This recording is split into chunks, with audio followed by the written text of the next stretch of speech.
Okay, so this is the World War II video. This is kind of the actual war once the U.S. is involved. So our allies, the United States led by FDR, our president, England led by Prime Minister Winston Churchill, and the Soviet Union led by Stalin. Those are our allies. They're obviously fighting the Axis powers of Italy, Mussolini, Germany, and Hitler. He's the big one. And Japan and Tojo, and Japan is very military driven, and that's who we face in the Pacific. So those are the players in World War II.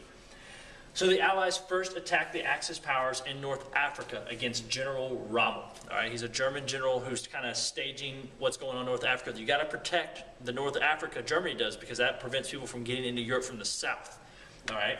So once the Allied troops landed in North Africa, they were led by Dwight D. Eisenhower, who eventually becomes the United States president. They forced the Axis powers to surrender in May of 1943. So we had the Allied powers had a big victory in Northern Africa. The Allied troops could now attack Europe from the south and from Britain, since most of Europe was controlled by the Axis powers. So Germany had control of everywhere except for Britain and now North Africa. And so the Allied powers can kind of come in like that and try to get some control that way.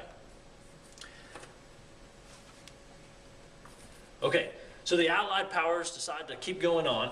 They invade Italy next, where Italy has basically already turned on Mussolini. They threw him in prison. He eventually escapes, but Italy puts him in a new government, and they immediately surrender the Allies. So, Italy is no longer under control of the Axis powers. They're under control of the Allied powers, and Mussolini's out of power. So Germany suffers a big loss at Stalingrad from the Soviet Union in Russia. All right, so in September 1942, Germany attacked Stalingrad in Russia, and the Soviet Union fought hard, and they were cut off from food supplies by Nazi soldiers, and many of them, the Soviet Union cut off the supplies of food army for Nazi soldiers, and many of them died of starvation, and they froze to death, and Hitler basically refused to pull them out. And ultimately, though, in February 1943, the remaining German soldiers in Stalingrad did surrender and pull out of Russia. So that was a big victory for the Soviet Union.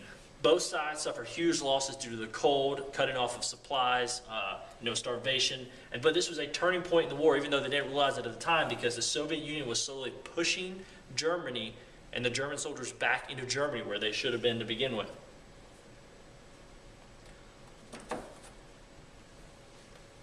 All right, so now June 6, 1944 is D-Day.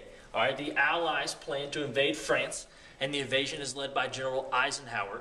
They're going to come up on the French beaches of Normandy and try to invade France that way. So on June 6, 1944, early in the morning, Allied troops stormed the beaches of Normandy, France, and they're trying to run in and get there. The invasion was known as D-Day, and it was the largest military attack in world history. We used so many soldiers to get there. I think eventually over 1 million soldiers come through the beach altogether. But it was the work of the front people who had to be first on that beach that fought and won that beach and earned it. And then a lot of other troops followed after that. Obviously, a lot of lives were lost, but the Allies did take the beach, and they pressed forward into France and eventually took back Paris on August 1925. So that was a big push by the Allies to take Normandy beaches, and they kept pressing on and took over Paris on August 25th, which is the capital of France. France was previously owned or run or empowered by Germany. So the Soviet army was attacking Hitler from the east, and the Allies were attacking Hitler from the west. So Hitler made one final push to kind of take control and win this war, and it was called the Battle of the Bulge. And Germany did do a little damage, but ultimately the Allies were able to regroup, and they kind of defeated the Germans that way. So Hitler pretty much knew the end was coming after the Battle of the Bulge. So the war ends in Europe. In early 1945, Germany is basically retreating everywhere. They're all over the place. They're backing into Germany, trying to regress a little bit. In February 1945, the big three, which is Roosevelt, Churchill, and Stalin, the leaders of the Allied powers, met at the Yalta Conference in the Soviet Union, and they tried to lay out, or they did a bunch of things, but here is kind of a summary of what they did. They made plans for the end of the war. How's this war going to end when the Allies win? What is the future of Europe going to look like? Stalin promises to attack Japan after Germany surrenders, and they were able to take care of that. And then they also wanted to make sure an international peacekeeping organization was established to avoid another world war like this. Unfortunately, Roosevelt did die in office, and Harry S. Truman, his vice president, became president and was continuing this war front. The Yalta Conference and the death of Roosevelt kind of happened around the same time frame. So in April 1945, Soviets reached Berlin, Germany, which was a huge victory, and Germany surrendered on May 7th, and on May 8th was declared VE Day. If you can see it down here, that stands for Victory in Europe. So once the end was near, Hitler committed suicide. I believe he committed suicide on April 30th, 1945. I don't know for sure about that, but he committed suicide because obviously he didn't want to be captured, and he knew he was to blame for all of this. So the Soviets reach Berlin, Germany. Germany surrenders on May 7th. The Allies win, and it's declared VE Day, victory in Europe. Okay, so the Holocaust, which is something we all know that was going on in World War II, but it's not something that really was well known during the war. As Allies were fighting throughout Europe, they would kind of walk up on these camps full of Jewish people. Obviously, many of them have been murdered, many of them starved basically to death. Many of them have been overworked to the point of complete exhaustion. And they were all Jewish people or other persecuted groups. And so as that word got out, people learned of the Holocaust, and it was called the Holocaust. And roughly 6 million Jews were killed, and 11 million total in all were killed. So 6 million Jews and about 5 million other persecuted groups, political prisoners, whatever the case may be. The way this planned out was that Hitler basically preached that Jews were inferior. He hated them. He had an absolute hatred for Jews. And he enforced these anti-Semitic laws that denied many of the Jews their right. And so if they lived in Germany, they were under German rule, these Jews couldn't do certain things. They had to wear patches to prove who they were. And when the war started, Hitler instituted the final solution. And this is, you can't even imagine that somebody can put this in their mind.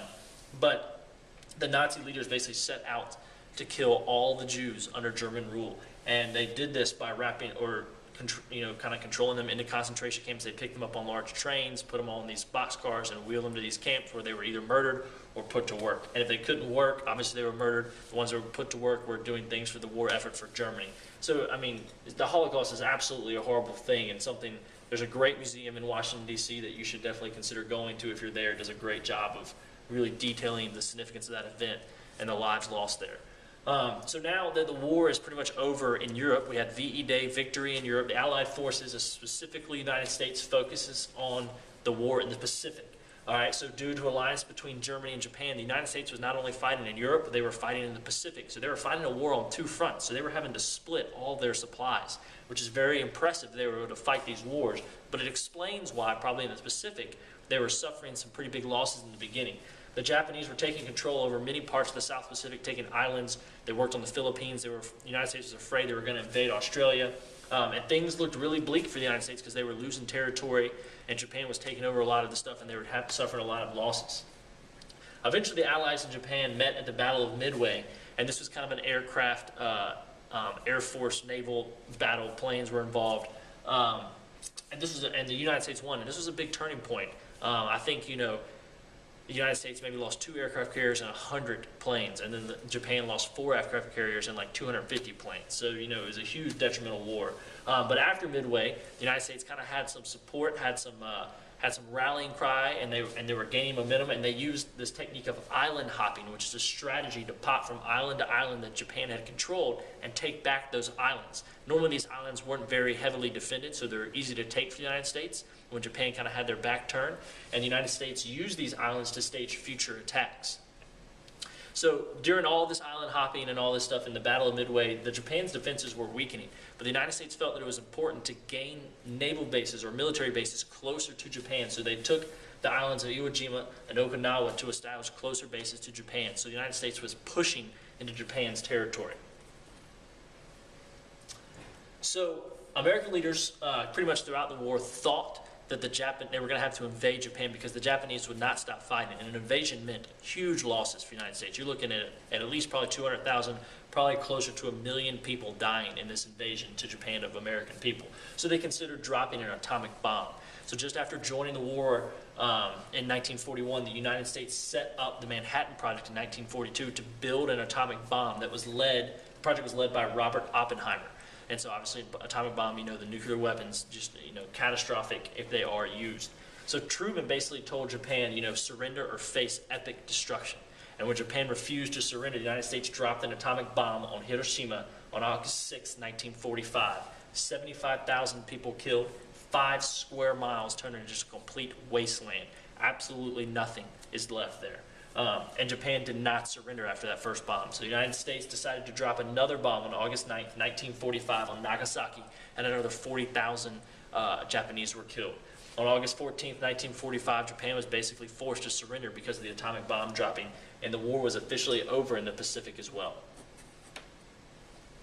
So what does the legacy of World War II mean? What does that mean for us? Well, in total, you had about 20 million soldiers who were killed. Millions of innocent civilians were killed. You know, you're looking at that probably close to 20 million as well, if not more. You had 21 million refugees, people who didn't have homes, because this war was without borders. People were dropping bombs on cities that people were living in. You know, in Europe, bombs were dropped everywhere. In Japan, bombs were dropped everywhere. And there were people living there that hadn't, you know, no point in the war. They were just innocent civilians, and they're without homes. You know, you have orphans whose parents are killed. So you have a huge personnel effect from this war. Only the United States came out of the war with a strong economy, because there really wasn't a lot of fighting in the United States except for at Pearl Harbor.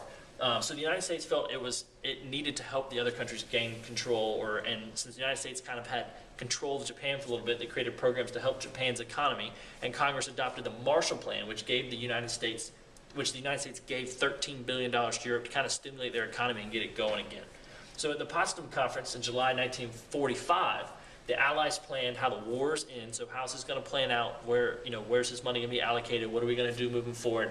And decided to put Germany's war criminals on trial at the Nuremberg trials. So all these top officials next to Hitler, who were the ringleaders of these concentration camps and the leader of the Nazis, were tried for crimes against humanity, for murdering thousands of people, specifically the Jews, during the Holocaust.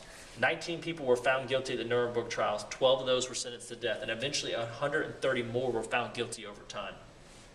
This pretty much showed that people are responsible for their actions even during a time of war. So even if there's war going on, you know, people are still at the end are going to be held responsible for that. So the war showed that it would take a group effort to keep peace in the war. You know, the League of Nations was weak specifically because the United States have stayed out of it. That was developed after World War I. But remember, the United States did not want to get involved in that because they wanted to stay out of foreign affairs. So they got out of the League of Nations, or they didn't ever join the League of Nations, and it was just too weak. But they knew they needed something. So 50 nations met in San Francisco to create the United Nations, or the UN, which is our peacekeeping body that we still have today. Also, many veterans, United States soldiers, who had survived the war and lasted through the war, came back to the United States. They were looking for jobs, places to live, and that competition was heightened because women were working those jobs, minorities were working those jobs. So Congress passed the GI Bill, which basically paid for veterans to be able to go to school and gave them a living allowance until they could get back on their feet.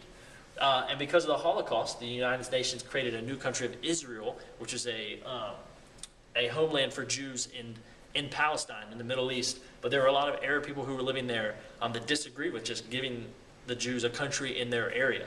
And so you had the Israeli-Palestinian conflict that kind of birthed out of that creation of Israel, and that's still going on today. Also, the Soviet Union emerged as a superpower, and Stalin had agreed to be a democracy after World War II, but chose communism and forced the people in Russia to live under a communistic regime. And pretty much the United States hated communism, and this all led to future conflict with the Soviet Union, especially with the threat of dropping atomic bombs as that escalated, and this kind of turned into the Cold War. Cold War is another video, but that's where that comes from. So the World War II had a lasting impact on the entire United States, and definitely affects us for years to come. So this is the World War II video, the battles, the end, and the Pacific. Hope you enjoyed it.